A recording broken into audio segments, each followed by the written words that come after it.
হযরত মারিয়াম অত্যন্ত পুণ্যবতী সতী সাধবী নারী ছিলেন। অনেক পুণ্যবতী নারী, সতী সাধবী নারী হযরত মারিয়াম। তাহেরা তয়্যেবা পবিত্রা নারী ছিলেন হযরত মারিয়াম। আপনি শুনলে আশ্চর্য হবেন, জান্নাতের ভিতরে আমার নবীজির স্ত্রী হবে আম্মা জান খাদিজা। জান্নাতের ভিতরে আম্মা জান খাদিজা আমার নবীর বিবি, নবীর বিবিগণ জান্নাতে, নবীর বিবিগণ জান্নাতে নবীর বিবি হবে। কিন্তু মারিয়ামের তো কোনো স্বামী ছিল না, স্বামীবিহীন সরাসরি আল্লাহ হযরত ঈসাকে মার পেটের মধ্যে দিয়েছিলেন, রূহের মাধ্যমে ফুৎকার দিয়ে দিয়েছিলেন, এই জন্য ওনাকে রুহুল্লাহ বলা হয়। কি এক আশ্চর্য কথা না! বাবা ব্যতীত শুধু মার রেহেমের ভিতরে হযরত ঈসাকে দিয়ে দিলেন।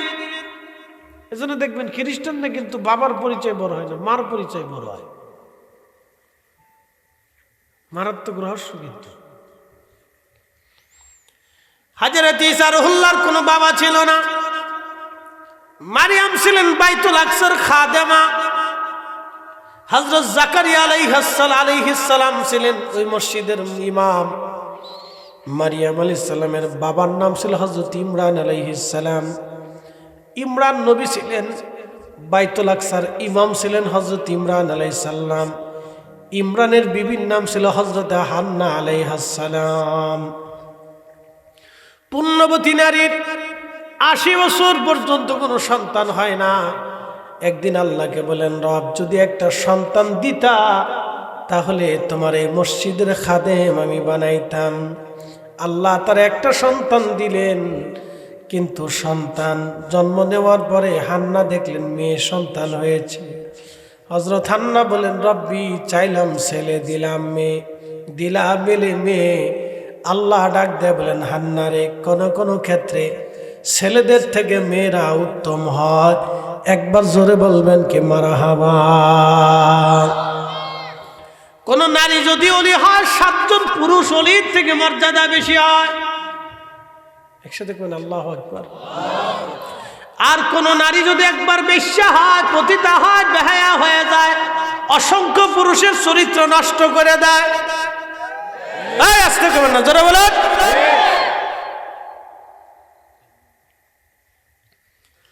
কোন নারী যদি বেহায়া হয়, অসংখ্য পুরুষের চরিত্র নষ্ট করে ওই নারী। কোন নারী যদি ওলি হয়, ৭ জন ওলির থেকে সম্মান আল্লাহ বাড়ায়। ৭ জন ওলি থেকে তার সম্মান আল্লাহ বাড়ায় কোন নারী যদি ওলি হয়।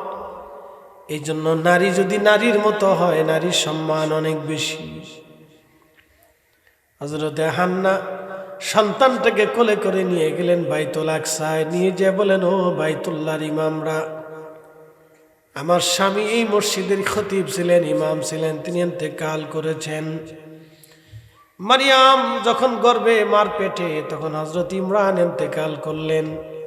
মনে রাখবেন, যারা পৃথিবীতে ধন্য হয়, বুজুর্গ হয়, ওলি হয়, আল্লাহ ছোটকালে হয়তো তাদেরকে গরিব বানায়, নতুবা এতিম বানাইয়া, অথবা সম্পদ সহায় সম্বলহীন করে তাদেরকে ঘর বাড়ি দরজা সারা ছিন্ন করে দেয়। মনে রেখে এতিম বানায়, বাড়িঘর থেকে অনেক দূরে নিয়ে চলে যায়। হযরতে মারিয়াম এতিম হয়ে গেলেন। মসজিদের সামনে এসে ইমাম সাহেবদেরকে বলেন, ইমামরা, আমার স্বামী মসজিদের ইমাম ছিলেন, আপনারা আমার এই বাচ্চাটাকে কবুল করে নেন। আমি মানত করেছিলাম এই মসজিদের খাদেম বানাবো, কিন্তু আল্লাহ আমার একটা মেয়ে দিয়েছেন, আপনারা আমার সন্তানটাকে নিয়ে যান। সমস্ত মসজিদের খাদেম এবং ইমাম যারা ছিলেন তারা সবাই বলল, মারিয়ামকে আমাদের দায়িত্বে দিয়ে দেন। মারিয়াম আমাদের সন্তানের মতো, মারিয়ামকে আমরা লালন পালন করব। একসাথে বলবেন আল্লাহু আকবার। এখনকার নারীরা কেমন জানি উগ্র।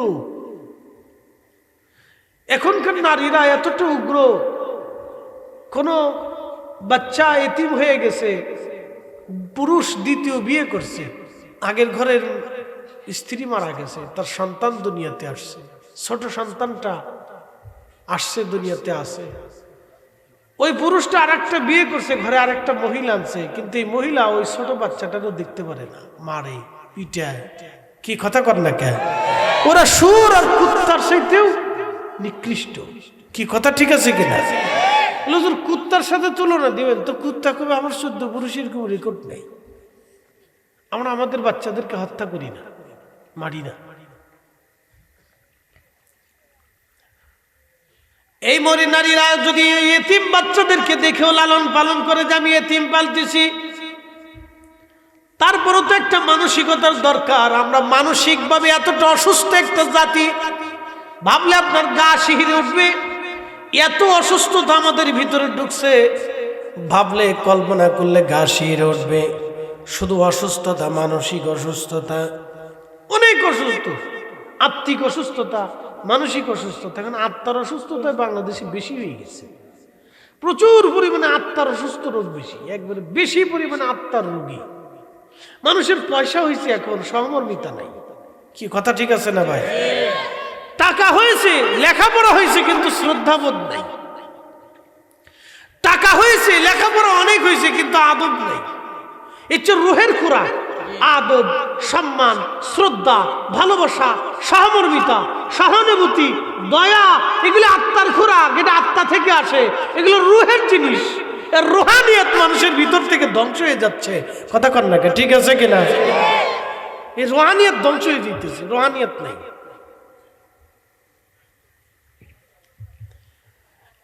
মুসলমান ভালো করে শোনা যাবেন, হযরত মারিয়ামের জন্য সবাই বলে আমাদের কাছে দিয়ে যান, আমরা লালন পালন করব। চিন্তা করতে পারছেন?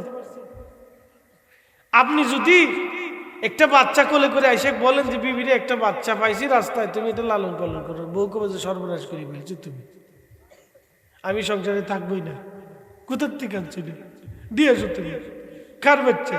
তুমি কি আবার আরেক জায়গায় বিয়ে থা করছিলে নাকি? এই কথা কর না কেন? ডরাচ্ছেন আপনারা? দেখবেন যে আপনার জীবনটারে তুলে ধরে করে বলবে, পাগল করে ছাড়বে আপনারা। এমন পাগল বানাবে যে কাপড় চোপড় খুলে এসে ল্যাংটে দৌড়াইতে হইব। এটা আমরা দেশের বেটি মানুষ কত অসুস্থ।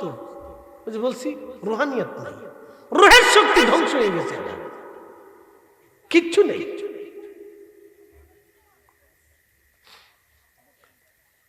সমস্ত ইমামরা বলতেছে আমরার কাছে দিয়ে দেন, আমরা তোর লালন পালন করবো। বাচ্চা পেয়ে তারা খুশি যে আমরা একটা সন্তান পাইছি, দিয়েছি দেন আমরা। সবাই প্রতিযোগিতা করতেছে, সবাই বলতেছে দিতেই হবে আমরা।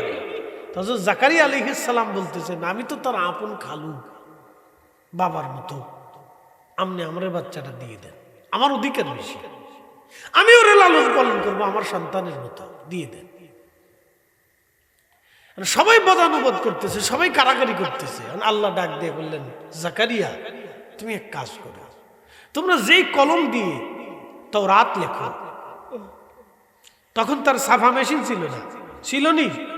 তখন তো সাফা মেশিন ছিল না, হাতে লিখতে হইতো। তো হাতে লিখে লিখে তোমরা যে তৌরাত কিতাব লিখেলে, তৌরাত লিখে লিখে হাতে লিখে লিখে ছাপাও। তো সবাই মিলে যে বাইতুল আকসায় বসে বসে তৌরাতের কিতাব লেখো। তো তোমরা এক কাজ করো, যেই কিতাব কলম দিয়ে তৌরাত লিখো, ওই কলম তোমরা নদীর মধ্যে ছেড়ে দাও।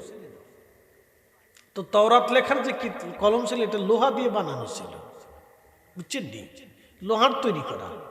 তো লোহা কি পানিতে ভাসেনি? কথা কন না কেন? না বুঝেন? লোহা কি পানিতে ভাসে? ভাসে তো না।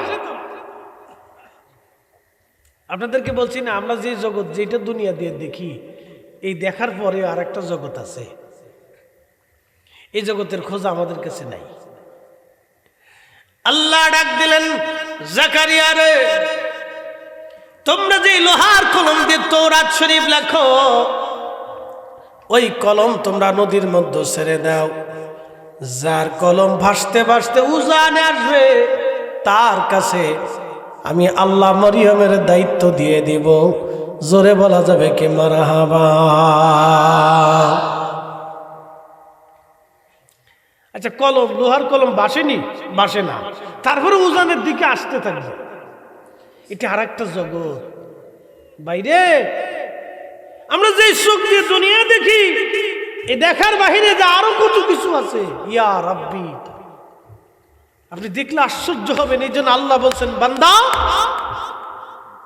তোমাদের সবার হাতে যদি কলম দিয়ে দেওয়া হয়, পৃথিবীর সব গাছ যদি কলম বানাও, পৃথিবীর সমস্ত পানি যদি কালি বানাও, আর তোমরা সমস্ত মানব জাতি গোষ্ঠী যদি আমার কালাম, আমার কুদরত, আমার নিয়ামত তোমরা লিখতে থাকো, তো কালিও শেষ হবে, কলমও শেষ হবে, জিন্দেগিও শেষ হবে, কিন্তু আমার নিয়ামত গুনে গুনে তোমরা শেষ করতে পারবে না। একসাথে বলবেন আল্লাহু আকবার। না হয় না আরেকটু জোরে বলেন আল্লাহু আকবার। তাহলে সেজদা হবে কার? না, জোরে বলেন সেজদা হবে কার? আইন মানবো কার? বিধান মেনে চলবো কার?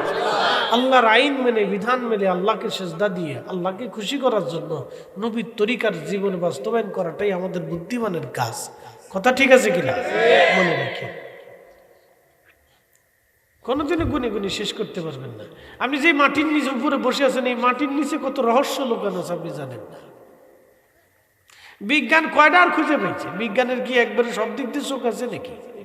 হ্যাঁ, বিজ্ঞান কি সর্বসর্বা নাকি? বিজ্ঞান কি সব কিছুর হিসাব কষে দিতে পারছে নাকি? বিজ্ঞানের গবেষণার ভিতর যা আসছে এর ভিতর সীমাবদ্ধ, এর বাইরে সে কিছু পারে না। সে যেটা নিয়ে গবেষণা করছে কোনোটা সাকসেস হয়েছে, কোনোটা সাকসেস নেই। তবে বিজ্ঞানীদের শ্রেষ্ঠ আবিষ্কার হলো মানুষ বডির, দেহের ওষুধ।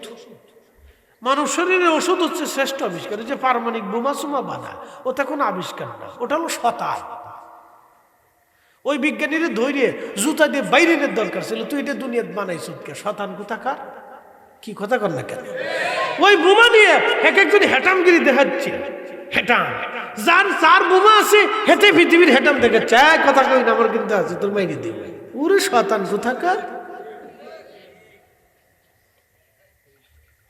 যেই বিজ্ঞানী এটা তৈরি করছে, ওর জুতা দিয়ে বাইরে দরকার ছিল। ও পৃথিবীর নিকৃষ্ট জীবের ভিতরে একটা জীব, ওইটা কেন বানাইল? কি কথা ঠিক আছে না ভাই? বিজ্ঞানীরা তোরা মেধা আবিষ্কার করবি, তোরা মানুষ বাঁচানোর জন্য, চিকিৎসা ক্ষেত্রে, মানুষের উন্নয়নের জন্য, কৃষি খাতে যা করলে মানুষের জীবন জিন্দিগি, পশু, গরু, মহিষ, হাঁস, মুরগি, ভেড়া, বকরি, যে মানুষের জিন্দিগির উপকার হবে, তোরা না তা তৈরি করবি। তোরা এই হাইড্রোজেন, নাইট্রোজেন, বোমা, ক্ষেপণাস্ত্র, অ্যাবনাস্ত্র এটা বানাইতে বুঝি কেনা? শতান কোথাকার। ওরা সৃষ্টির নিকৃষ্ট জীব, সুর আর কুত্তার সাথে নিকৃষ্ট। কথা কার না কেন যারা বলে? ওরা মানব জাতির ধ্বংস করার জন্য এই বোমাগুলি তৈরি করছে। ওরা সুর আর কুত্তার সাথে নিকৃষ্ট। ওরা বিজ্ঞানী করলে ভুল হবে, ওটাও অজ্ঞানী। ওর মেধাও ভালো কাজে ব্যবহার করে নাই, ও ধ্বংসের কাজে ব্যবহার করে থুয়ে গেছে। মনে কিছু নিয়েন না, যাহা বলার তাহা বলছি। ও নিকৃষ্ট, কুকুরের সাথে নিকৃষ্ট। ওর মেধা ও মানব জাতিকে ধ্বংস করার জন্য, সৃষ্টিকে ধ্বংস করার জন্য এই কাজে ব্যবহার করছে। ওর মেধা ও ভালো কাজে ব্যবহার করতে পারত। প্রিয় উপস্থিতি হাজিরিন, ভালো করে শোনা যাবেন। মানুষের জীবনের শ্রেষ্ঠ আবিষ্কার হলো মানব বডির চিকিৎসা, ওষুধ। কোথায় কোন রোগ হলো ওই রোগ নিরূপণ করে ওষুধ তৈরি করা, ওষুধ প্রয়োগ করা, এটা মানব জীবনের শ্রেষ্ঠ আবিষ্কার। ও চাঁদে চলে গেল। আচ্ছা চাঁদে যে কি হবে?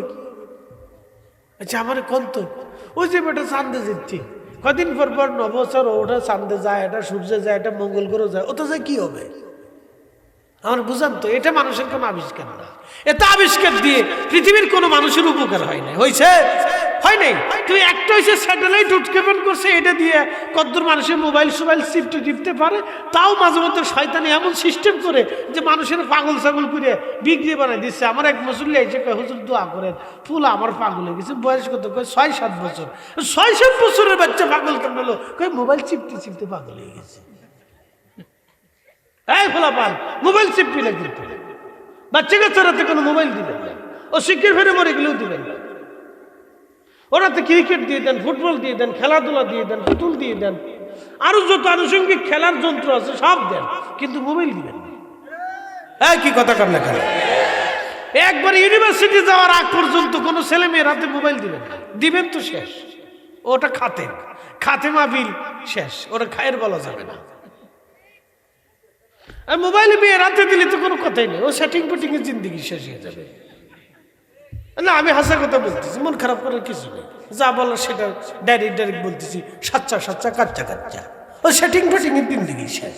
আপনি ঘুমাই থাকবেন না, এক হাতের নিচে বলে চেটিং মেটতেছি। ওরা কয় ঠিক, হেরা বিজয় বিরাট সাধু পুরোহিত, কিচ্ছু বুঝে না।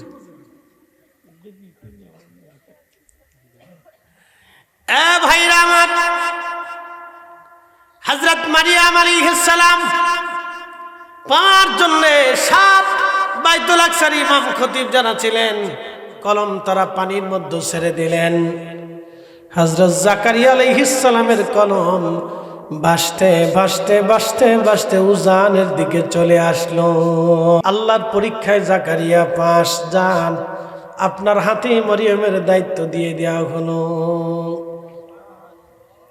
ছোট্টকাল থেকে হযরত মারিয়াম আলাইহিস সালাম ছোট থেকে তিনি বাইতুল আকসার খেদমত করতে লাগলেন। ঝাড়া পোছা দেন, মোছা টুছা দেন, পরিষ্কার পরিচ্ছন্ন করেন। যখন তিনি যৌবনে পদার্পণ হলেন, তখন হযরত জাকারিয়া তার জন্য আলাদা মেহরাব করে দিলেন, আলাদা ঘর নির্মাণ করে দিলেন, বাসস্থান আলাদা করে দিলেন। এবং তার পবিত্রতা পর্দার জন্য হযরত জাকারিয়া আলাইহিস সালাম নিরাপত্তার জন্য তিনি বাহির থেকে মাঝে মধ্যে তালা মেরে চলে যাইতেন, যেন কোনো বখাটে, কোনো বেয়াদব, কোনো ছেলে হযরত মারিয়ামকে উত্ত্যক্ত করতে না পারে। আবার হযরত জাকারিয়া আসলে তার আপন খালু নিরাপত্তার দায়িত্ব নিতেন। জাকারিয়া নামাজ পড়ার পরে, মানুষ চলে যাওয়ার পরে হযরত মারিয়াম আল্লাহর ঘর পরিষ্কার পরিচ্ছন্ন করে আবার চলে আসতেন। মানুষেরা হযরতে মারিয়ামের জন্য খাবার দিয়ে যাইতো। মাঝে মধ্যে আল্লাহর আসমান থেকে মারিয়ামের জন্য খাবার আসতো।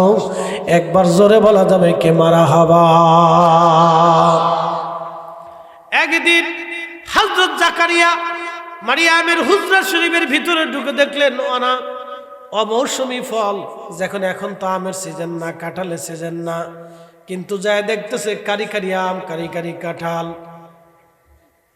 জিজ্ঞেস করলেন, মারিয়াম, এখন তো খেজুরের মৌসুম না, কিন্তু তাজা তাজা খেজুর, আঙ্গুরের মৌসুম না, তুমি আঙ্গুর কোথার থেকে পেলা? তাজা তাজা এত সুন্দর সুন্দর আঙ্গুর। মারিয়াম বললেন, খালু জান, আমার রব, আমার আল্লাহ জান্নাত থেকে আমার জন্য খাবার পাঠাইছে। আল্লাহু আকবার। না হয় না, আরো জোরে বলেন। তাহলে আমরা খালি চোখে যেই জগৎ দেখি, জগতের বাইরেও আর একটা জগৎ, কথা কোন আরো জগৎ। আমরা চোখ দিয়ে যে জগৎ দেখতেছি, এই জগতের বাইরেও আরো জগৎ আছে। বেহেশত থেকে মারিয়ামের জন্য খাবার আসছে আল্লাহর ঘরের ভিতরে। তখন জাকারিয়া আলাইহিস সালাম চিন্তা করলেন, আল্লাহ আমারে ভাগ্নিরে খুবই বরকতময়, নিয়ামতপূর্ণ এবং সৌভাগ্যশালী এবং সৌভাগ্যবতী এবং খুবই মর্যাদা বলি বানাইয়া দুনিয়াতে পাঠাইছে। আমারে ভাগ্নিটা, আমারে কন্যাটা অনেক মর্যাদার অধিকারী, সম্মানের অধিকারী। তখনই তিনি হাত বাড়ায় বলেন, রব্বি, কতটা বছর হয়েছে তুমি আমার সন্তান দিলে না, আল্লাহ তুমি আমার একটা সন্তান দাও। তখন আল্লাহ ডাক দিয়ে বলতেছে, জাকারিয়া, তোমারে আজকে দোয়া কবুল করলাম। দেখেন, এত বছর দোয়া করছে একজন নবী, কবুল হয় না। আজকে নিয়ামত প্রাপ্ত বান্দার কাছে দাঁড়াইয়া, বান্দির কাছে দাঁড়ায় যখন দোয়া করলেন, আল্লাহ সাথে সাথে জাকারিয়া রে, তোমার আজকে দোয়া কবুল করে নিলাম, যাও, তোমার একটা সন্তানের সুসংবাদ দিলাম, এর নাম রাখবা ইয়াহইয়া। যেমনি কইতেছেন, মনে হয় আপনারাও আনতে টানতে পারেন। জোরে বলেন না আল্লাহু আকবার। তাহলে দোয়া কবুল হয় কিনা? কথা কন না কেন? দোয়া আসেনি? কথা কেন? দোয়া আসেনি? তো ওরা কারা দোয়া বন্ধ করার জন্য মাঝে মধ্যে ফতোয়া ডেলিভারি দেয়? কি কথা কন না কেন? ওরা শয়তানের ভাই। কি কথা ঠিক আছে কিনা? কার ভাই? শয়তানের ভাই। ওন আপনি মানলে মানেন, না মানলে আপনার তাল গাছ নিয়ে শুয়ে থাকেন, কেউ অসুবিধা নেই। মাকালের ফল দেখতে ভালো। মাকাল ফল চিনি? বাচ্চারা জীবনে কোনোদিন দেখেও নাই, ও খায়ও নাই। মাকাল ফল দেখতে খুব সুন্দর দেখা যায়। অনেক জায়গায় কান্দে ফল কয়, সিলেটে কি মাখাল। মাখাল বাচ্চারা দেখে নাই। মাখাল এখন পাওয়া যায়, বড় বড় জঙ্গল টঙ্গল থাকলে মাখাল দেখা যায়। দেখতে খুব সুন্দর দেখা যায়, কিন্তু ভিতরে কালো, বিড়ালের বাথরুমের মতো। হ্যাঁ, খুব মারাত্মক। চিনি ছাড়া নেই, আর চিনি ছাড়া হইলে ভালো। চিনি খাই না, বাদ দিয়ে লেছি যা। ডায়াবেটিস নেই, ভয় নেই, খাই না। চিন্তা করলাম যে চিনি ছাড়া খাই দেখি ভালো লাগে, কিন্তু ভালোই লাগে। জিব্বাটা আল্লাহ বানাই দিচ্ছে। দেখবেন কেউ মুরগিরে ফুরায় খায়, আছে না? কেউ গোস্ত চাবায় খায়, কেউ শুয়োর খায়, কেউ কুত্তা খায়। ওই কোরিয়ানরা দেখবেন সাপ খায়, ব্যাং খায়, বন্য প্রাণী খায়, বিচ্ছু খায়, কাকড়া খায়, কত কিছু খায়। ওরা একবার ফুরায় দেখবেন একবারে বড় বড় হোটেলের সামনে দিয়ে একবারে সাজাই থুয়ে দিছে, কুত্তা মেরে কুত্তা রান্না করে থুয়ে দিছে। চিন্তা করে ওটা খায়, ওদের রুচি আছে, কে বলতেছে? খাচ্ছে, ভাড়াত ভাড়াত করে মেরে দিচ্ছে, খা। কুত্তা খাচ্ছে, ব্যাং খাচ্ছে, তো খায়। আপনারা যদি বলা হয় যে ভাই কুত্তা রাখছি, বাপরে বাপ, চিৎকার দিয়ে বমি করে মরে যাবে। সাপ খায় ওরা, ইস কি জাতির জাতির। এদের ভিতর বড় বড় ডক্টর আছে, ডাক্তার আছে, ইঞ্জিনিয়ার আছে, প্রকৌশলী আছে, মেধাবী আছে, অর্থনীতিবিদ আছে, রাজনীতিবিদ আছে, খাচ্ছে। ওরা কুত্তা খায়, পুরা জাতি কুত্তা খায়। হ্যাঁ, পুরা জাতি কুত্তা খায়। তো খাদ্যাভাস, এটাকে বলে খাদ্যাভাস। পৃথিবীর এক এক অঞ্চলে এক এক রকম মানুষের খাদ্যাভাস। খাচ্ছে ওরা।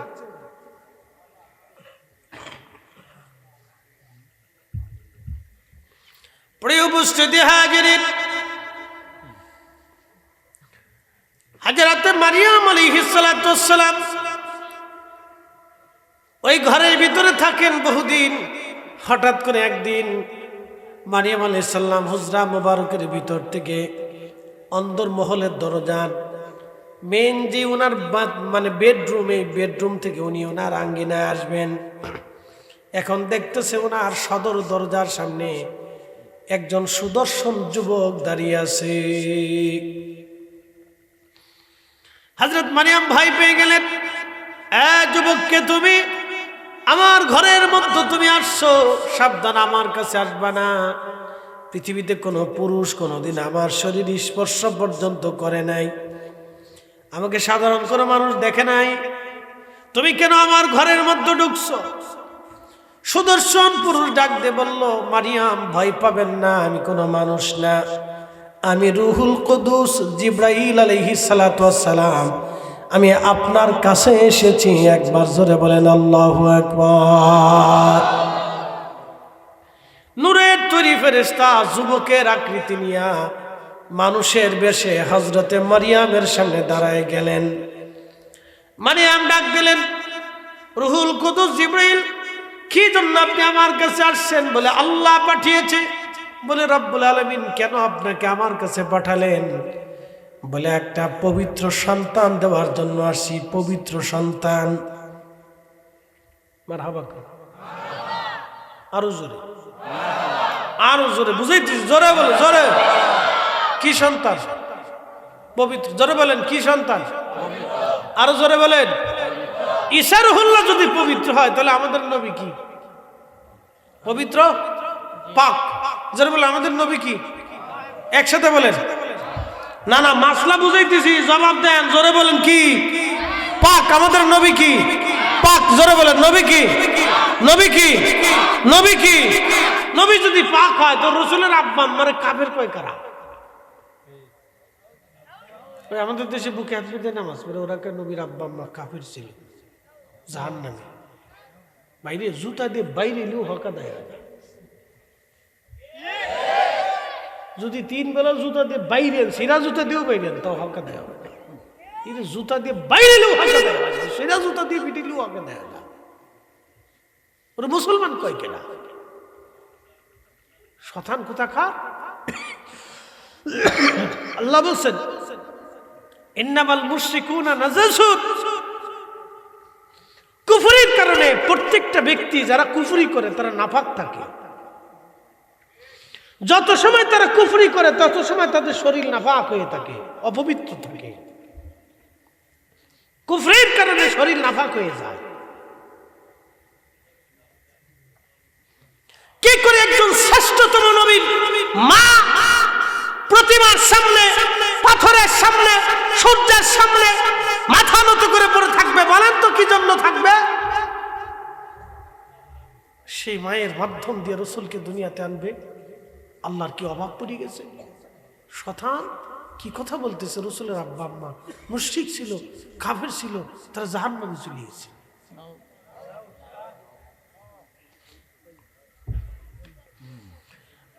জগন্নাথপুরবাসী ভালো করে শোনে যাবেন।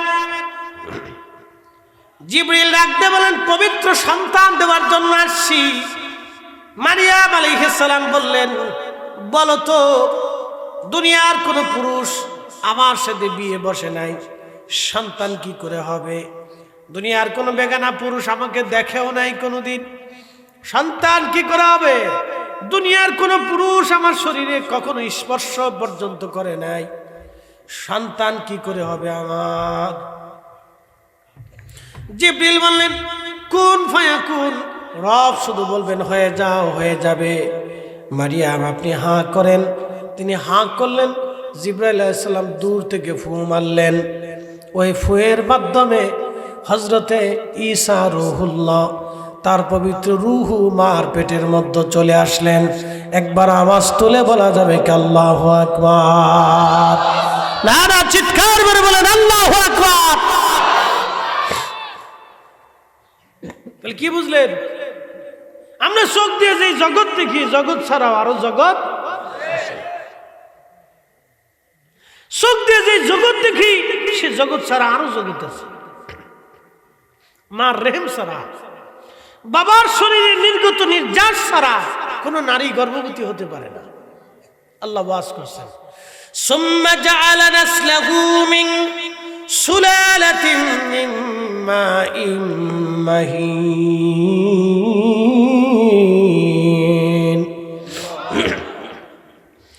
আমি মানুষের বংশ দ্বারা দুনিয়াতে পাঠাইলাম। মানুষের শরীর থেকে নির্গত নির্যাস পানি, মানুষের শরীর থেকে নির্গত নির্যাস পানি, বাবার নির্গত নির্যাস পানি, এটা পৃষ্ঠ দেশ থেকে আসে, আর মায়ের বক্ষ দেশ থেকে আসে। পৃষ্ঠ দেশ থেকে আসে। পৃষ্ঠ দেশের যে মেরুদণ্ড, এই মেরুদণ্ডের ভিতরে থাকে। একসাথে বলবেন আল্লাহু আকবার। মনে রেখেন, পৃষ্ঠ দেশ থেকে আসে। সুলালাতিন মিন মাইন মাহিন। বাবার শরীরে নির্গত নির্যাস, এটা পৃষ্ঠ দেশে জমা করা হয়, এখান থেকে মার রেহেমে আসে। মুসলমান, কিন্তু মারিয়ামের তো কোনো স্বামী নাই, স্বামীবিহীন। জিব্রাইলের ফুয়ের মাধ্যমে রূহুল্লাহ ঈসা রূহুল্লাহ, এই জন্য সরাসরি আল্লাহ ঈসাকে রূহু দিয়ে সৃষ্টি করেছেন। আর আমার আল্লাহ আমাদের নবীকে নূর দিয়ে বানাইছেন, নূরুল্লাহ। আর ঈসা রূহুল্লাহ, আমাদের নবী নূরুল্লাহ। একবার জোরে বলা যাবে কি আল্লাহু আকবার। দুই চোখ দিয়ে যাহা দেখি, এর বাহিরেও জগৎ আছে। আপনি বুঝেন না, সেটা আপনার বুঝের দোষ। আপনি মানেন না, সেটা আপনার বিশ্বাসের দোষ। না মানলে কি করে? আচ্ছা বলেন তো, জায়নামাজ পানির উপরে ভাসে, আরে জায়নামাজের উপর চললে ওই জায়নামাজ পানির উপর ভেসে থাকে, তাহলে শাহজালালটা রইল কেন? আপনি চোখে যেটা দেখেন, এটার থেকেও ভিন্ন আর একটা জগৎ আছে। সমস্ত আনা সাগরের পানি একটা ছোট্ট লুটার ভিতরে খাজা বাবা আজমিরি ঢুকিয়ে ফেললেন। আনাতে কোনো পানি নেই। কি বুঝলেন? শুধু আনা সাগর। খাজা বাবা আজমিরি যদি চাইতেন, পৃথিবীর সমস্ত সাগর মহাসাগরের পানি লুটার ভিতরে নিয়ে আসতেন। আপনি যেটা চোখে দেখেন, এটা শুধু দেখেন, কিন্তু আরেকটা জগৎ আছে। শোনেন, যদি কোনোদিন মদিনাতুল মুনাওয়ারাতে যান, আল্লাহ যদি নেয়, হারামাইন শরীফাইনে যদি যান, মক্কাতে একটা কুয়া পাবেন, এই কুয়ার নাম জমজম। ইব্রাহিম আলাইহিস সালামের জমানাতে চালু হয়েছে, আজ থেকে হাজার হাজার বছর, 10, 20, 30, 40,000 বছর পার হয়ে গেছে। এত বছর পার হলো, কুয়াটা এখনো চালু আছে, বন্ধ হয় নাই, পানি আসতেছে আসতেছে। 40,000 বছর ধরে, 20,000 বছর ধরে মানুষ পানি পান করতেছে, কিন্তু পানি শেষ হয়নি। পানি কোথার থেকে আসে? আপনি যেটা চোখ দিয়ে দেখতেছেন যে পানি আসতেছে, কিন্তু কোথার থেকে আসে এই জায়গাটা আপনি দেখেন নাই। কি কথা কন না, ঠিক আছে কিনা? এই জমজমের উৎস হচ্ছে আল্লাহর বেহেশত। যেমনি করতেছেন সুবহানাল্লাহ, মানে সুবহানাল্লাহ দুর্বল না, আপনি দুর্বল। জোরে কর। নীল নদ আসেনি, নীল নদ, নীল নদের উৎস কোথায় জানেন? উগান্ডা। কোন জায়গা? উগান্ডা। পোলাপানের নাম শুনলে আসবে, এইটা আবার কি? উগান্ডা। উগান্ডার মানুষ কিন্তু খুব ভালো, বাংলাদেশিদের মতো সিটার না, মনে কিছু নেই। ওরা গরু চুরি করে না, না ওরা গরু চুরি করে না, ছাগল চুরি করে না, ডাকাতি করে না, খুব ভদ্র ভালো মানুষ ওরা।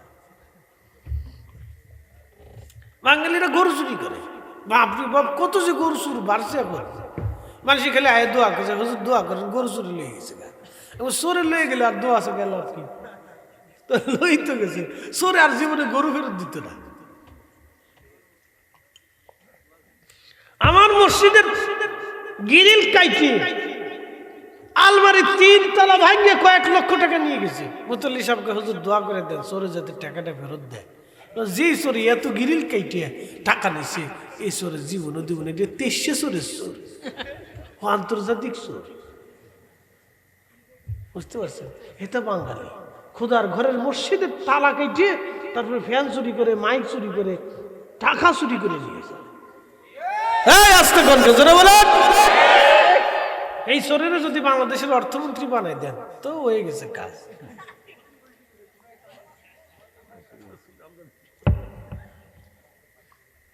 ভালো করে শুনে যান, উগান্ডা এই নীল নদীর উৎস। ফোরাত নদীর উৎস কোথায় জানেননি? তুরস্ক, তুরস্কের পাহাড়ি অঞ্চল। আমাদের বাংলাদেশে যে যমুনা নদী আছে, যমুনা নদীর উৎস কোথায় জানেন? ভারতে। যমুনার পরে ব্রহ্মপুত্র।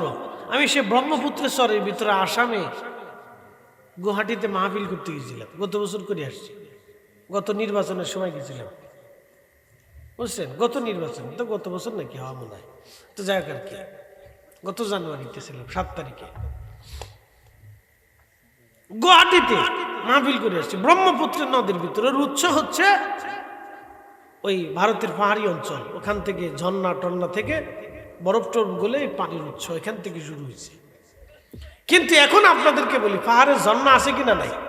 মানুষ দেখে পানি আসতেছে, কত সুন্দর পানি, গোসল করে না আসে, ছবি তোলে, কীর্তন করে, কি করে না করে, ইস পানি পেয়ে খুশি, বেড়া বেড়ি, লুডা লুডি, টুনা টুনি একসাথে নাচে। বাপরে বাপ, শতান কোথাকার। আপনি জানেন ওই পাহাড়ের ভিতর থেকে পানি পাঠায় কে? একসাথে বলেন, কে পাঠা? জোরে বলেন, কে পাঠা? তো আল্লাহর দোয়া পানির ভিতরে যাইয়া এই যে বেড়া বেড়ি লাডালাডিতে নাচানাচি করতেছে, লজ্জা শরম করে না? কুত্তার চাইতে নিকৃষ্ট। কি কথা বললেন? দুনিয়াত মানুষ আছে না? মানুষ চলে গেছে, দুনিয়াত মানুষ নাই। সাগরের সি বিচ গুলি, পৃথিবীর সব সি বিচ গুলি আপনি গেলে মোহের ভিতরে রুমাল দিয়ে পালে চলে আসতে, মুরব্বীরা থাকতে দাঁড়াইতে পারবে না। কোথায় আসলাম? এই জগতে মানুষ না, কুকুর বিড়াল। কাতি মাসের কুত্তা যেমন পাগল হয়ে যায়, সি বিচ গুলিতে ঘুরলে দেখবেন যে ওরকম কুত্তা কুত্তি পাগল হয়ে গেছে। আস্তে করে জোরে বলেন। বাংলাদেশে তো এই অবস্থা, তার সারা বিশ্বে মালয়েশিয়া মালয়েশিয়া মালদ্বীপ টালে মালদ্বীপে গেছি। আই রে সুবহানাল্লাহ। আমি আর বেশি দূরে যাই না, না ভাই আমার লুইস নিয়ে হুজুর আসেন, আপনাদের একটা দ্বীপে লয়ে যাই গিয়ে, খালি ফরেনার, ওখানে গেলে আমার ইমান আমল সব শেষ হয়ে যাবে ভাই আমার। পরে মালের খুলে মালে, রাজধানীর নাম মালে, মালের ভিলা কলেজে মাহফিল ছিল, ওটা করে দিয়ে মালের আশপাশ দিয়ে ঘুরে টুরে সাগর টাগর দেখে মাছ টাছ খেয়ে চলে গেছি। যা খুব মনোযোগ দিবেন ভাই আমার, এগুলি বললে আপনার অত্যন্ত দুঃখ লাগবে, কষ্ট লাগবে। হযরত মারিয়াম পবিত্র নারী, সতী সাধ্বী নারী, গর্ভবতী হয়ে গেলেন, আল্লাহ তার সন্তান দিয়ে দিলেন। কিন্তু মানুষ বলা বলি করলো, হায় হায় মারিয়ামের এই অবস্থা কেমনে হলো, কে করলো? সবাই সন্দেহ করলো মারিয়াম বুঝি জেনা করেছে, নাউজুবিল্লাহ। কিন্তু হযরত মারিয়াম ছিলেন পবিত্রা সতী সাধবী নারী, তাহেরা তৈয়বা। এই হযরত মারিয়ামের তো কোনো স্বামী নাই, কিন্তু তার স্বামী জান্নাতে, কে তার স্বামী হবে? তার যোগ্য কোন ব্যক্তি দুনিয়াতে আছে? আল্লাহ রসুল ডাক দেয়া বলেন, খাদিজারে তোমার জন্য একটা সুসংবাদ আছে। বলে, হুজুর কি? জান্নাতে তোমার সতীন হবে হযরত মারিয়াম আলাইহিস সালাম। আল্লাহ জান্নাতে মারিয়ামকে আমার সাথে বিয়ে পড়ায় দিবে। একবার জোরে বলা যাবে কি আল্লাহু আকবার?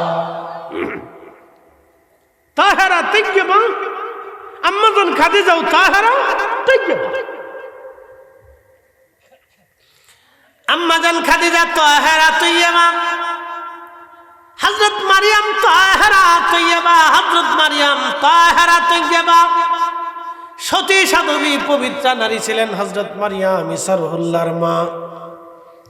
আর আম্মাজান খাদিজাতুল কুবরা ছিলেন তাহেরা তৈয়বা। এই তৈয়বা নারীর পেট থেকে আল্লাহ আর একটা নারীর জন্ম দিলেন, তার নাম ফাতিমাতুজ জাহরা সাইয়্যিদাতুন নিসাই আহলিল জান্নাহ। এই ফাতেমার গর্ভে আল্লাহ তিনটা সন্তান দিলেন। একটা সন্তানের নাম হাসান, আর একটা সন্তান হুসাইন, আর একটা সন্তানের নাম মুহসিন রাদিয়াল্লাহু তাআলা আজমাইন। মুহসিন রাদিয়াল্লাহু আনহু মারা গেলেন, ইন্তেকাল করলেন ছোট্টকালে।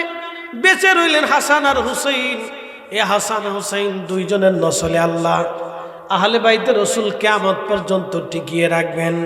এই হাসান হুসেনের নসলে আল্লাহ পৃথিবীর শেষ প্রান্তে একটা সূর্য সন্তান আল্লাহ পাঠাবে। সন্তানের নাম মুহাম্মদ, বাবার নাম আব্দুল্লাহ, তার পরিচয় হবে ইমাম মাহাদি। মাহাদি মাহাদি মাহাদি, একবার জোরে বলা যাবে কি আল্লাহু আকবার? এই সন্তানের নাম হবে মাহাদি। মাহাদি তার প্রকৃত নাম হলো মুহাম্মদ, কিন্তু পরিচয় মাহাদি। এক রাতে রব্বুল আলামিন তার কলবের ভিতরে সমস্ত এলেম, সমস্ত বিদ্যা আল্লাহ ঢুকিয়ে দিবেন এক রাতে। এক রাতের ভিতরে ইমাম মাহাদির কলবের ভিতরে আল্লাহ সমস্ত এলেম এবং সমস্ত বিদ্যা আল্লাহ ঢুকিয়ে দিবেন। মাহাদি, ইমাম মাহাদি। জগন্নাথপুরবাসী ভালো করে শুনে যাবেন ভাই আমার। আল্লাহ নবীজি ডাক দেয়া বলেন, আমি দেখলাম ঈসা রুহুল্লাহ নামাজ পড়তেছে। ইনি চতুর্থ আসমানে ছিলেন। চতুর্থ আসমান থেকে আল্লাহ তারে দুনিয়াতে বাইতুল আকসায় মেরাজের রাত্রিবেলা পাঠাইলেন। এই জন্য মেরাজটাকে সাধারণ কোনো বিষয় মনে করেন না। অনেকে বলে মেরাজ এটা সাধারণ বিষয়, এটা নিয়ে আলোচনার কিছু নাই। বেটারে, নামাজ যেমন মুসলমান ইসলামের অবিচ্ছেদ্য অংশ, আমাদের দুই কাঁধে দুইজন ফেরেশতা আছেন, কিরামান কাতিবিনা ইয়ালামুনা মা তাফআলুন। কিরামান কাতিবিন দুইজন, আমরা কি করি না করি লেখে, আমরা দেখি না তাদেরকে, কিন্তু ওই জগতে বসে বসে তারা লিখতেছে। এটা আমাদের চোখের অদৃশ্যের বাহিরে আর একটা কাজ চলতেছে। আপনি নিজেও জানেন না, আপনি গোয়েন্দা টিমের আওতার ভিতরে পড়ে আছেন। আমার আল্লাহ আপনার পিছনে গোয়েন্দা লাগায় রাখছে। একসাথে কোন আল্লাহু আকবার। কি লাগায় রাখছে? আল্লাহ গোয়েন্দা লাগায় রাখছে। দুইজন আল্লাহ বসায় রাখছে, কিরামান কাতিবিনা ইয়ালামুনা মা তাফআলুন। সবার চোখ ফাঁকি দিতে পারবেন, কিরামান কাতিবিনের চোখ ফাঁকি দিতে পারবেন না। আপনার প্রত্যেক নিঃশ্বাসে নিঃশ্বাসে তারা লিখে রাখতেছে। আপনার কোন নিঃশ্বাসটা কোন কাজে ব্যবহার হয় ওটাও আল্লাহর কিরামান কাতিবিন লিখে রাখতেছে। আপনি চুরি করার সময় বান্দার নিঃশ্বাস ছাড়ে কি ছাড়ে না? কি কথা কর না, ছাড়ে না? চুরি করার সময় তো নিঃশ্বাস ছাড়ে। তো ওই কয়টা নিঃশ্বাস চুরি করার সময় ছাড়ছে ওটাও লিখে রাখছে, যে এই কয়টা নিঃশ্বাস এটা চুরি করার সময় ছাড়ছিল, ওটাও লিখে রাখছে। প্রত্যেক সেকেন্ড সেকেন্ড লিখে রাখতেছে, ফালানোর কোনো রাস্তা নেই, বগিযোগীর কোনো সিস্টেম নেই। বাঙালিরা শুধু ফাঁক ফোকর তালাশ করে, পৃথিবীর যেখানে যায় সেইখানে ফাঁক ফোকর খুঁজে, কোনো ফাঁক ফোকর সিস্টেম আছে কিনা। সারা দুনিয়ার মানুষই এরা সিস্টেম শিখেছে, মালয়েশিয়া গেছে, ওখানকার পুলিশেরও সিস্টেম শিখে দিচ্ছে, তোরা এইভাবে লয়ে যা, বুঝছে। পৃথিবীর সব দেশে বাঙালিরা ফাঁক ফোকর শিখেছে। ডন্ট মাইন্ড, মনে কিছু নিয়ে না, দুঃখের কথাটা বললাম। এই জন্য আমাদের পাসপোর্টের কোনো ভ্যালুই নেই। পৃথিবীর কোনো দেশে আমাদের পাসপোর্টের কোনো 4 পয়সা মূল্য নেই। ওরা দেখলে চিন্তা করে এটা ঢুকতে দেবো কিনা, পর্যবেক্ষণ করে, লাড়াচাড়া করে, কাগজপত্র দেখে, এমনি চায়, গীতা করে না করে। আবার যদি একটু অপছন্দ হয়, কথার ডাইন বাম দেখলে ভিতরে যাও, হাউসে চলে যাও, ভিতরে নিয়ে এরপরে আরও কিছু জিজ্ঞাসা করতে, প্রয়োজন করে প্যান্ট ট্যান্ট খুলেও চেকআপ টেকআপ করতে পারে, আর কিছু করার নেই, জ্বালা আছে। এই জন্য আমরা পাসপোর্টের 4 পয়সা মূল্য নেই, দাম নেই, ভ্যালু নেই। আমরা রোহিঙ্গা মনে করি। আমরা যখন রোহিঙ্গাদেরকে রোহিঙ্গা ভাবি, সৌদি আরবের মানুষ আপনাদের রোহিঙ্গা, মিসকিন। কি কথা ঠিক হয়েছে না ভুল করেছে? আমরা দেখে মিসকিন কর, ইসিরি কি দুর্ভাগ্য। আমরা মুসলিম, নামাজ পড়নেওয়ালা জাতি, কালমা পড়নেওয়ালা জাতি, আর এক কালমা পড়লে আমরা দেখি মিসকিন কর, আমাদের কাজের কারণে, ব্যবহারের কারণে মিসকিন কর।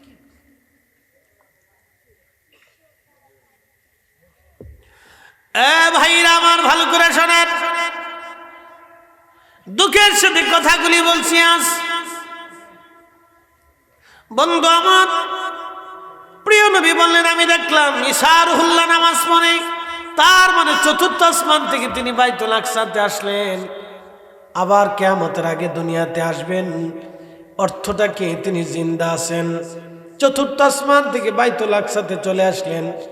ইব্রাহিম খলিলুল্লাহ 7ম আসমানে বাইতুল মামুরের সামনে ছিলেন, ওইখান থেকে আল্লাহ তারে বাইতুল আকসায় নিয়ে আসলেন। মুসা নবী কবর শরীফের ভিতরে দাঁড়ায় দাঁড়ায় নামাজ পড়তেছিলেন, ওখান থেকেও তিনি বাইতুল আকসায় আসলেন। আল্লাহর নবী বলেন, আমার উম্মতেরা, সৃষ্টির যত নবী যে যেখানে ছিল, সব নবীদেরকে আল্লাহ আমার সামনে বাইতুল আকসায় দাঁড়া করায় দিলেন। 2,24,000 নবী রসুলরা বাইতুল আকসায় আমার সামনে দাঁড়ায় গেল, কাতার সোজা করে। একামত শুরু হয়ে গেল, আমি মুসল্লার সামনে দাঁড়ানো, মেহরাবে দাঁড়ানো। জিবরাইল আমিন বললেন, হুজুর আজকে আপনি ইমাম হবেন, আপনার ইমামতিতে সব নবীরা আজকে আপনার পিছনে নামাজ পড়বে, আপনি হবেন ইমাম, সব নবীরা হবে মুসল্লি, আপনি ইমামুল মুরসালিন। একবার জোরে বলা যাবে আল্লাহু আকবার। নারে জোরে হাত উঁচা করে বলেন আল্লাহু আকবার। ইমামুল মুরসালিনের উম্মত আমরা, সমস্ত নবীদের ইমামের উম্মত আমরা, সমস্ত নবীদের ইমামের উম্মত আমরা, সমস্ত নবীদের নবীর উম্মত আমরা, শ্রেষ্ঠ নবীর উম্মত আমরা, হাউজে কাউসার ওয়ালা নবীর উম্মত আমরা, মাকামে মাহমুদ ওয়ালা নবীর উম্মত আমরা, সাহেবে জান্নাতের নবীর উম্মত আমরা, সাহেবে শরীয়তের নবীর উম্মত আমরা, শ্রেষ্ঠতম শ্রেষ্ঠ নবীর উম্মত আমরা, স্মৃতির শ্রেষ্ঠকালের সর্বকালের শ্রেষ্ঠ মহামানবের উম্মত আমরা। কিন্তু আমরা গরু চুরি করি, আমরা সুদ খাই, আমরা ঘুষ খাই, আমরা হারাম খাই, আমরা মালে ভেজাল দিই, আমরা দোকানে বাকি রেখে ফেরত দেই না, টাকা হাওলাত নিলে ফেরত দেই না, আমরা অন্যের টাকা মেরে দেই, অন্যের হক মেরে দেই, অন্যের সম্পদ মেরে দেই, অন্যের জমি বুঝাই দেই না, অন্যের মাল বুঝাই দেই না, অন্যের টাকা বুঝাই দেই না, অন্যের সম্পদ আমরা নিরাপদে রাখি না, আমরা অন্যেরটা মেরে মেরে খাওয়ার চিন্তা করি, আমরা গীবত করি, আমরা শিকায়ত করি, আমরা মানুষ খুন করি, আমরা হত্যা করি, আমরা মারামারি করি, আমরা কাটাকাটি করি, স্বার্থের আঘাত করলে ভাই ভাইকে হত্যা করি, সন্তান বাবা মাকে হত্যা করে, বাবা মা সন্তান হত্যা করে। আমরা কি করে এত বড় দামি নবীর উম্মত হতে পারি? তার মানে আমরা এখনো উম্মতি হতে পারি নাই। কি কথা কন না কেন, ঠিক কিনা? আমরা এখনো উম্মতি হতে পারিনি, শুধু নাম কাওয়াজতে, কাম কাওয়াজতে না, নাম কাওয়াজতে উম্মত, কাম কাওয়াজতে হতে পারি, উম্মত হতে হবে। আল্লাহ তৌফিক দিক, সকলে বলে না আমিন।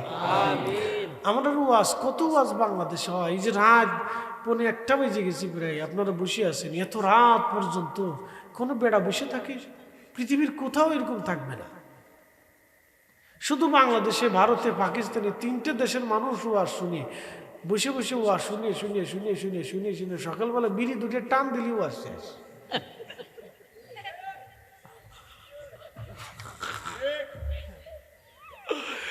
কি কথা খারাপ করছি ভাই? বিড়ির ওয়াজ শুনতেছে, কাইন্দি শেষ করতে। এরপরে যাওয়ার পরেই স্টার জলসা খুলে দিলি ওয়াজ শেষ, আর ওয়াজ মিলে নেই। পরের দিনই স্বামীর সাথে আবার ঝগড়া করতেছে। আগের দিন কিন্তু কাঁদছে, খুব খুব কাছে না রে, জরিনার বাপরে কত কষ্ট দিয়ে লাইছি, আর দিতাম না। আবার ঠিকই যদি ঈদের কাপড় ঠিক মতো নেয় যেত, এতক্ষণ চলে গেছে। আর যদি কেউ এসে কয় ভাবিও বাইরে দেখছি ওই গ্রামের এক বেটিলে গল্প করতেছে, তোই হইছে কাজ, তোই আপনার আগুন লেগে গেছে, তার তুফান। তা আপনার বাঁচতে হলে কত বছর যে এই ভোগ পোহাইতে হবে তার কোনো হিসাব নাই। এত আজ এই দেশে হলো, তারপরও মানুষের পরিবর্তন হয় না। 1 ইঞ্চি জমি রাস্তার জন্য ছাড়তে চায় না। প্রতিবেশীর রাস্তা থেকে বের হইতে দেবে, জায়গা দেয় না, দেয় না।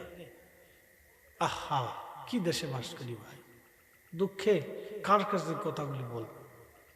জায়গা দিতে চায় না, যে প্রতিবেশী রাস্তা দিয়ে বেরোবে আমরা জায়গা দিয়ে দিই, ভবিষ্যতে বাচ্চা কাচ্চা হবে, সন্তানরা আসবে, একটা রাস্তা তো দরকার, একটা রাস্তা দিয়ে দিই।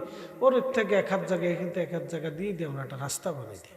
কোনো পরিকল্পনা নেই, অপরিকল্পিত একটা দেশ, কোনো পরিকল্পনা নেই। যে যেখানে জায়গা পাই এই ঘর একটা উড়াই হচ্ছে, কি এক দেশ চিন্তা করে। হাজিরিন, ভালো করে শুনে যাবেন, দুঃখের সাথে কথাগুলি বললাম, মন খারাপ করবেন না। বাবা মার আলোচনা বেশি লম্বা করব না। বাইতুল আকসায় নবীজি নামাজ পড়লেন, নামাজ হলো, সব নবীর আসলো। এখন আপনারা বলেন তো, নামাজ পড়তেও তো মিনিমাম 10 মিনিট সময় চলে গেছে আমার নবীজির, কারণ আমাদের মতো নামাজ আর নবীরা তো পড়ে নাই, ঠোকর ঠোকর নামাজ। উরে বাপরে বাপ, আলহামদুলিল্লাহ ধুবুর ধুবুর মিটতেছে, কত তাড়াতাড়ি মারা যায়। 10 মিনিট সময় চলে গেল। প্রিয় নবী বললেন, নামাজ শেষে আমি সব নবীদের সাথে মুসাফা মুআনাকা করলাম, কুশল বিনিময় করলাম, দেখা সাক্ষাৎ করলাম, কথা বললাম। তারপরে বোরাকের দিকে গেলাম। নবী ছিলেন 2,24,000 নবী। 30 সেকেন্ড করেও যদি একজন নবীর সাথে সময় দেয়, তাহলে সময় চলে যায় 1,12,000 মিনিট।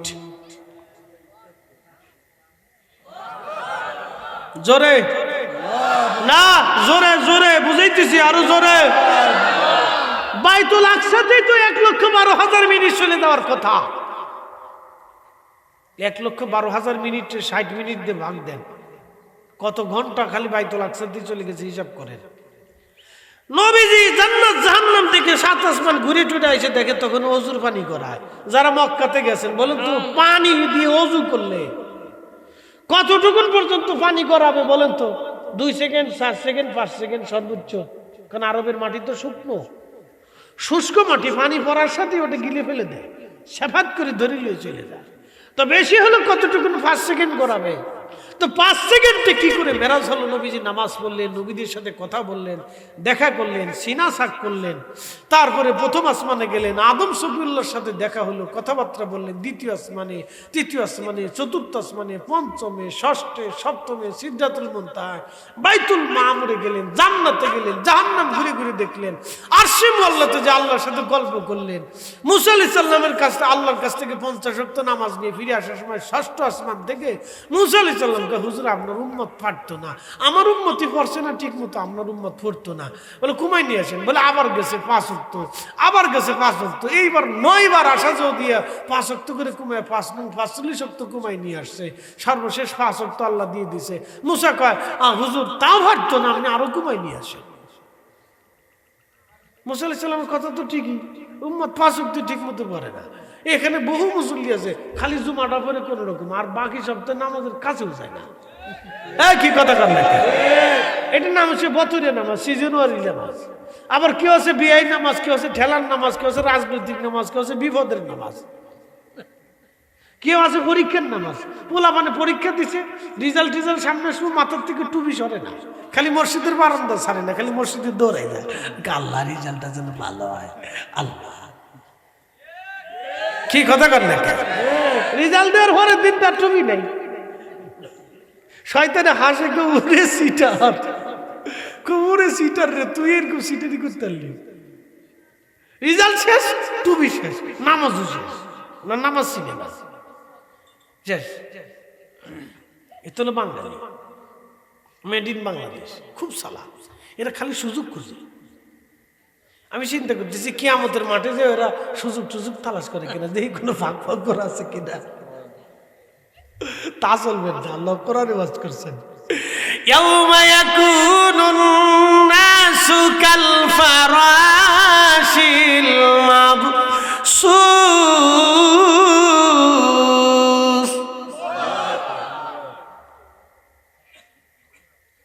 কিয়ামতের ময়দানে ফাঁক করে তো কোনো প্রশ্নই আসে না।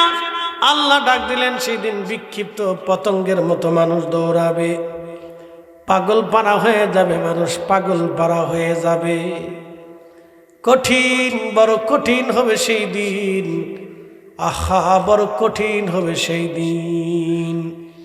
নবীজি বললেন, আমি নামাজ পড়লাম, সবার সাথে মহানাকা মুসাফা হলো, তাহলে তখন অজুর পানি কেমনে গড়ায়? বলছিলাম আমরা যে চোখ দিয়ে যে জগৎ দেখি, এই জগৎ ছাড়া আর একটা জগৎ আছে। আচ্ছা বলেন তো, ঘুমাইলে কোন জগতে যান? কেউ? আপনার ঘুম মৃত্যুর জগৎ, ঘুমানোর পরে রুহু আল্লাহ আপনার কাছ থেকে নিয়ে চলে যায়, ইচ্ছা হলে ফেরত দেয়, নাহলে রেখে দেয়। একসাথে কেন আল্লাহু আকবার। ঘুমানোর পরে রুহু নিয়ে চলে যায়। এই জন্য হঠাৎ করে ঘুমন্ত মানুষকে ডাক দিলে দেখবেন সে অসুস্থ ফিল করে, হার্টবিট বেড়ে যায়, শরীর কাঁপতে থাকে, দিশে খুঁজে পায় না কোন দিক দিয়ে তালাশ করবে। এই জন্য ঘুমন্ত মানুষকে ধীরে ধীরে ডাকতে হয়, ঘুমন্ত মানুষকে ধীরে ধীরে ডাকতে হয়। ভাই আমার খুব মনোযোগ দিবেন, ঘুম তো মৃত্যু তুল্য। আপনি ঘুমানোর পরে আপনার হাত কোথায় চলে যায় আপনি নিজেও জানেন না। এই জন্য আল্লাহ রসুল বললেন, ঘুম থেকে উঠার পরে তোমরা কবজি পর্যন্ত পানি দেওয়া হাত ধৌত করো, কবজি পর্যন্ত হাত তোমরা ধৌত করো। এই মাসলা জীবনেও শোনেন না, আজকে শুনে যান। ঘুম থেকে উঠার পরে অজু করার আগে কবজি পর্যন্ত হাত পানি দিয়ে ধৌত করে নিতে হয়। আগে ধুয়ে নিবেন, মানে হাত তখন পবিত্রতার থাকে না, কারণ কোথায় যে হাত চলে যাবে আপনি নিজেও জানেন না, বুঝতে পারছেন? এই জন্য হিসাব আছে। মুসলমান, আপনি ঘুমিয়েছেন, আরেকটা জগতে আপনি চলে গেলেন, ভিন্ন জগৎ।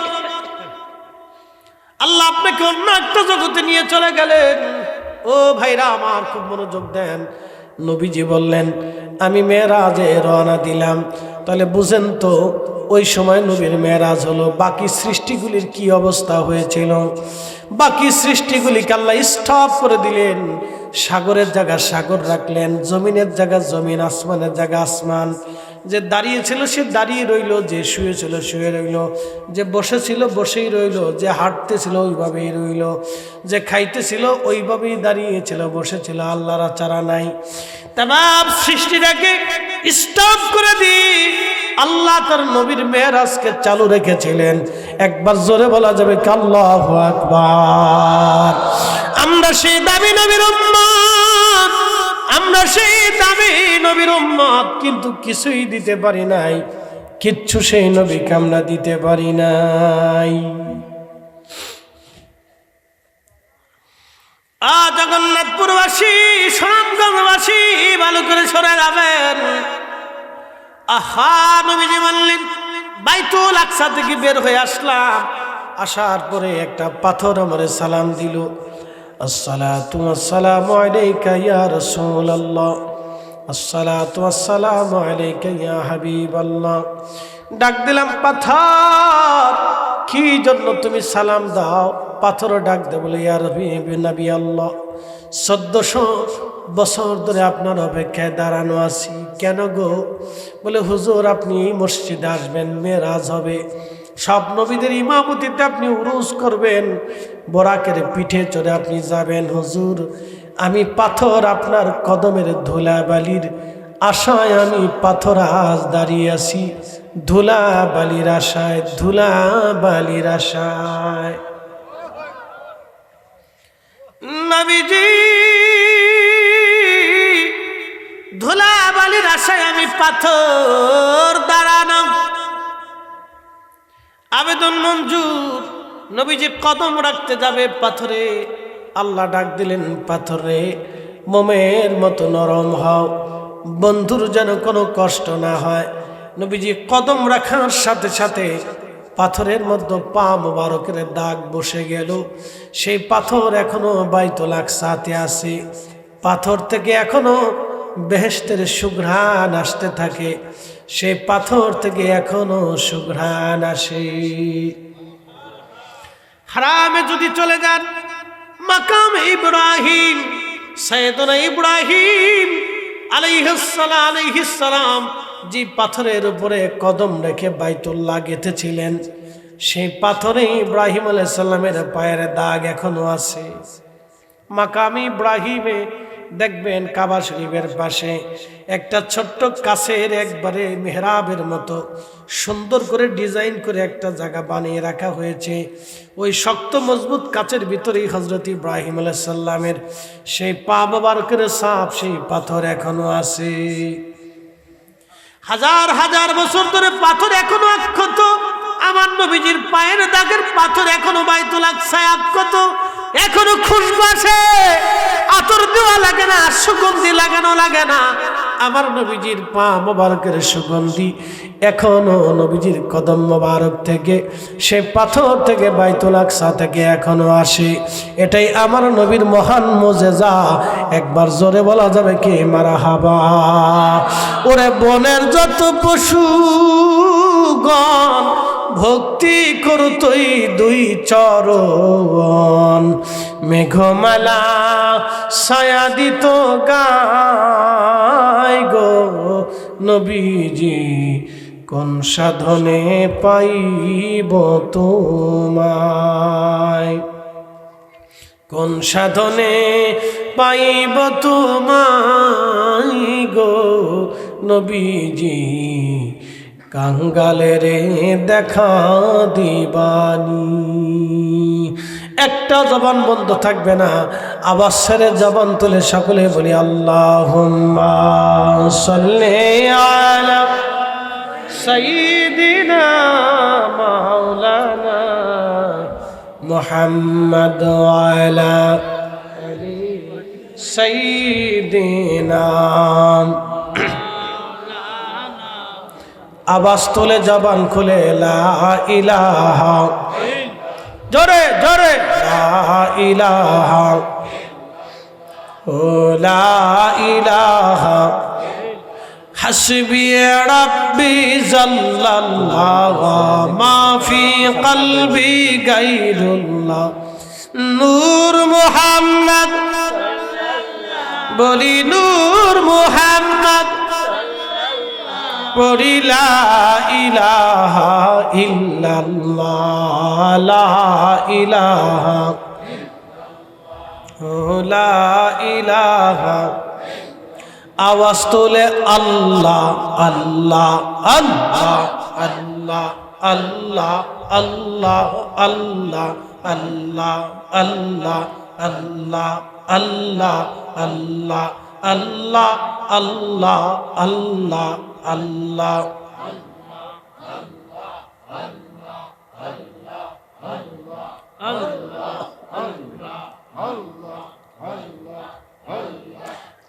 খেরাতে পারগাবি তৈ পুলসি রাতের পোয়াল আল্লাহ আল্লাহ আল্লাহ।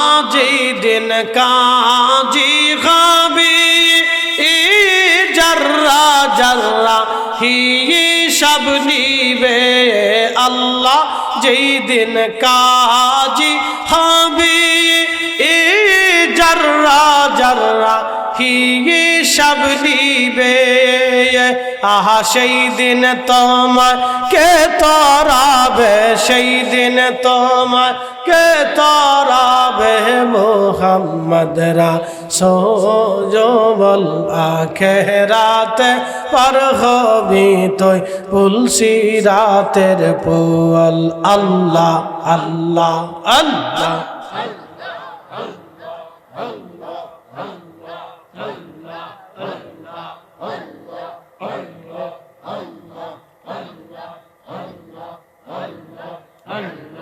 লা ইলাহা ইল্লাল্লাহ লা ইলাহা ইল্লাল্লাহ মুহাম্মদ রাসূল আখিরাতে পার হবি তুই পুলসিরাতের পোয়াল আল্লাহ আল্লাহ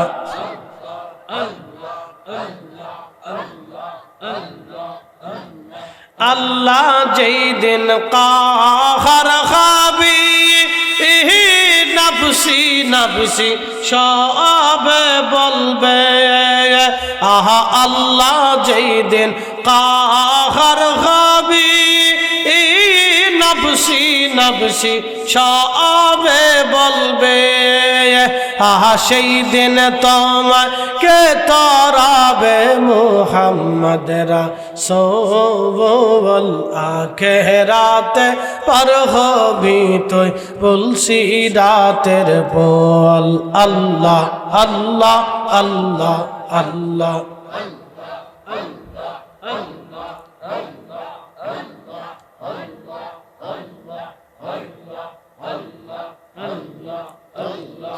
লা ইলাহা ইল্লাল্লাহ মুহাম্মাদুর রাসূলুল্লাহ সাল্লাল্লাহু আলাইহি ওয়াসাল্লাম।